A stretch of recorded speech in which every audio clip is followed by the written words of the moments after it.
Hello, everyone. How was your day? What do they say? Another season, another reason? I don't know what it means. So, I don't know. They say it's the most beautiful time of the year. Nah, not for me. I'll skip. My favorite time of year is when the birds begin to sing and the environment is filled with natural fragrances. However, as of today, when I'm writing this, which is December 21st, 2024, well, actually, I'm compiling this material. The spring equinox is approximately 88 days away. On that day, northern hemisphere regions will get much less daylight.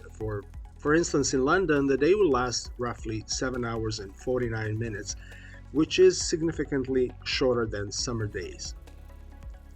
Following the winter solstice, days gradually begin to lengthen and the sun continues its northward trip in the sky, leading up to the spring equinox. But what about the winter solstice? Well, for millennia, numerous cultures have celebrated the winter solstice, which marks the year's shortest day and longest night. Ancient peoples, notably the Romans and Celts, celebrated celebrations to commemorate the return of longer days and the rebirth of the sun, which frequently included feasting, merriment, and rites centered on light.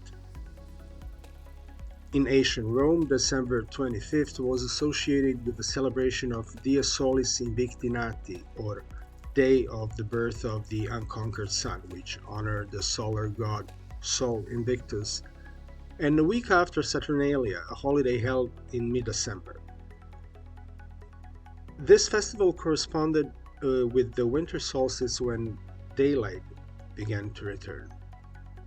And it might have been chosen by the early Christian church to help with the transition from pagan to Christian rites. As Christianity spread, it incorporated parts of local pagan customs. Traditions like adorning with evergreen trees symbolizing perpetual life and burning Yule logs representing warmth and light were also included into Christmas festivities. During the winter solstice, the northern hemisphere tilts away from the sun, resulting in lower temperatures, shorter days, and longer nights. So the common misconception is the sun is further away from the earth, which is not exactly the truth. Well, this time period corresponds to the winter season. So again, the Earth is slanted at an angle of around 23.5 degrees on its axis, and this tilt allows varied amounts of sunlight to reach different portions of the Earth throughout the year, resulting in seasonal fluctuations. And during the winter solstice, the North Pole is at its most inclined away from the sun, resulting in the northern hemisphere receiving less solar energy. Tropic of Capricorn. Well, on this day, the sun beam shines straight overhead at 23.5 degrees south latitude. This alignment indicates that places in the southern hemisphere have the longest day and shortest night. The winter solstice is distinguished by drastically fewer daylight hours. For example, in many northern hemisphere locales, daylight can last for approximately 7 hours and 50 minutes as opposed to over 16 hours and 38 minutes during the summer. On the winter solstice, the sun makes its lowest arc across the sky, casting longer shadows, and observers can see that their shadows are at their longest during this time. The exact moment of the winter solstice varies significantly each year due to Earth's eccentric orbit and rotation period, which is about 365.25 days. And this fluctuation implies that while December 21st is widely known as the day of the solstice, it might occasionally occur on December 20th or the 22nd. The winter solstice in 2024 happened on Saturday, December 21st at 4:21 a.m. EST, and in the southern hemisphere, the winter solstice occurred on June 20th at 10:51 p.m. I recently discussed Mayas, before that Incas, so let us briefly go through what they were up to at this time of the year. The Maya society, again, valued the winter solstice as a key landmark in their calendar that represented renewal and the slow return of light. This occurrence, which occurred on December 21st, was more than just a celestial phenomenon. It was also closely connected to their agricultural practices and spiritual beliefs. The Maya were great astronomers who kept precise records of celestial movements. The winter solstice marked the shortest day of the year and was seen as a watershed moment, ushering the return of longer days and the entrance of spring. This cyclical aspect of time was critical to their agricultural calendar, and it determined planting and harvesting cycles. In Guatemala, remember, Guatemala is still located in the northern hemisphere.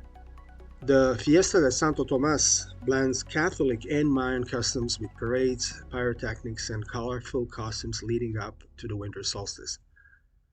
The Fiesta de Santo Tomas is colorful and culturally rich event held in, I'm going to butcher this name now, listen to this, Chichicastenango. Okay, I did it. Chichicastenango. Each year from December 13 to 21st. And this celebration honors the town's patron saint, St. Thomas. It begins with a ceremonial procession led by a cofradia, a fraternity of town elders, to the church of Santo Tomas, where prayers and offerings are made to the saint. These processions are accompanied by music on flutes and drums, creating a pretty joyful mood. And one of the highlights is the Maya dance, when players wear elaborate costumes and masks symbolizing classic figures from Maya history. The Palo Volador is a stunning event during the festival in which performers climb a tall pole. Traditional customs like the sunrise fire ceremony, which emphasizes respect for ancestry and nature, are included in contemporary celebrations such as those in Belize. Again, still the northern hemisphere, and participants engage in activities such as the ancient ball game, poker talk, and archaeological evidence indicates that the Maya initially established in Belize approximately 1500 BC, particularly in Cuello in northern Belize. Well, again, in the southern hemisphere, I have to repeat it, this event occurs around June 20th or 21st, which then is considered to be a mark of the winter solstice. In China, this event honors the coming winter with family gatherings and special dishes like tang yuan, or glutinous rice balls. I never had that, I have to try it. And in Japan, Toji involves rituals aiming at health and good fortune, such as setting fires on Mount Fuji to promote the sun's return. In Persia, there is a Yalda night, and this Persian holiday commemorates the triumph of light over darkness.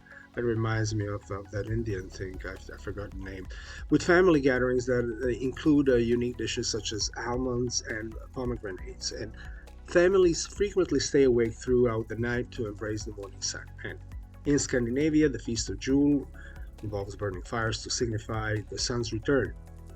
And this celebration includes burning a Yule log for 12 nights in homage to Thor. And this festival of lights, held on December 13 in Scandinavia, honors St. Lucia and incorporates ancient Norse practices of lighting fires to fend off evil spirits. Here, where we are, like in Canada, the Inuit in Canada, Alaska, and Greenland also celebrate Tikik Arvik, or the return of the sun, with community feasts, traditional sports, and ice fishing. Blackfoot First Nation in southern Alberta celebrates the solstice with activities, community dances, and feasts. This winter, solstice in 2024, I will repeat it, was on Saturday, December 21st at 4:21 a.m. And it's a thing that it differs from, again, like from the southern part, like where it started, like was it like, what did I say, June 20th? I think so, yeah.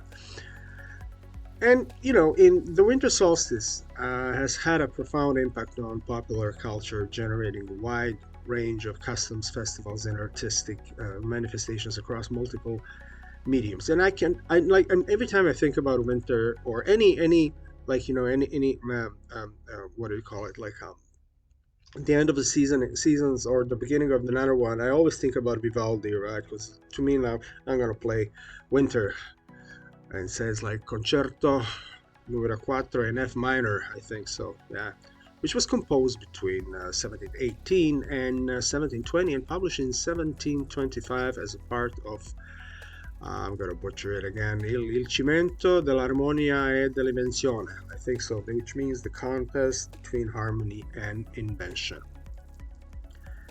Eastern Europe. Well, many Eastern European communities have maintained traditional melodies related with the winter solstice, also known as winter carols. Yes, and these songs are based on pagan rituals and highlight themes such as fertility, health, and seasonal change. And these rituals have been passed down orally and are generally practiced by groups during winter holidays. Celtic music frequently includes songs that commemorate the solstice, reflecting the cultural significance of this day. Ensemble Galilee's Solstice Lament portrays the grief of shortened days, while other works celebrate the sun's rebirth. And several artists have made playlists specifically for the winter solstice. For example, CBS's playlist contains songs like Hopi Pola by Sigur Rós. Oh, I love Sigur Rós. That's a great, one of my favorite bands, which inspires a sense of wonder and beauty throughout the winter. And Dancing in the Dark by Bruce Springsteen, which apparently explores the mystery of night. I didn't hear that, but okay. Also, some modern interpretations are important, like let's say Jethro Tull with Solstice Bells and Lorena McKennitt with the Midwinter's Night Dream. They all use solstice themes in their music, merging classic sounds with current approaches. Then also music for the winter solstice. In Vancouver commemorate this occasion with performances that combine classical and modern music.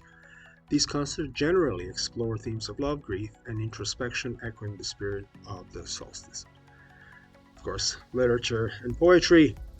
Common, many literary works honor the winter solstice as a time of renewal and hope.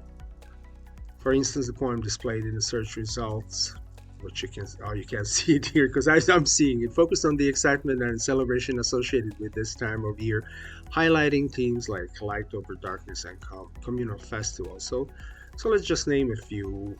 Winter Solstice from 2003, which was a television film, follows the narrative of Elfrida Fiba, who quits her London life for a more peaceful existence in the countryside.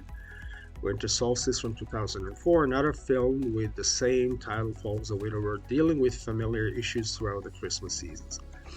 And in fiction, my favorite part, the Winter Solstice has inspired numerous works of fiction, frequently representing themes of rebirth, renewal, and the struggle against darkness. And now when I think of Christmas movies, there's one of my which was actually made after which was based on a book. What was the name of it? The Shepherd, where John Travolta is a Second World War pilot coming home. All right. Now, if you have time, you definitely should watch it, or even better, read a book. I believe that's what was his name? Forsyth? Yeah. Anyways, let's keep going. So then there's Snow Child by Eon Ivy, and in this tale set in 1920s in Alaska, which relates the story of a couple striving to establish a homestead when they come across a mysterious girl who emerges after they construct the snowman. Then Winter Solstice by Rosamund Pilcher. And it's a story. The story centers on characters who find themselves at a crossroads at the winter solstice, addressing themes of family, love, and fresh beginnings against the backdrop of winter. And in Momiland Midwinter by Tove Jansson, Moomin Trolls awaken from hibernation to find his family still sleeping, and he wanders the winter terrain, meeting unexpected people and enjoying the long Finnish night. And at the end, we have a book by Catherine Arden based on Russian mythology, The Bear and the Nightingale. And the story follows a young girl who has the power to see spirits, set in a bleak winter terrain. Yeah, it emphasizes the fight between old beliefs and new customs, which resonates with solstice themes also. Also, Christmas to Remember by Janet Bayliss, and so on and so on. Well, in any case, I have to say, I love this time of the year. It's like a perpetual cozy Muppet show. Everything is exaggerating, everything is sentimental or tragicomical. However you feel about this whole period of the year, regardless if you believe or not, don't forget to take a break. Yeah, so don't rush like me. I'm talking too fast. Inhale, exhale, and have something nice to eat. Spend the most beautiful time of the year with your very special creatures. Remember, a person is known by the company it keeps. I will keep my wishes in my pocket until the spring equinox, and until then, you know what to do. Stay selective. Merry Christmas. Bye bye.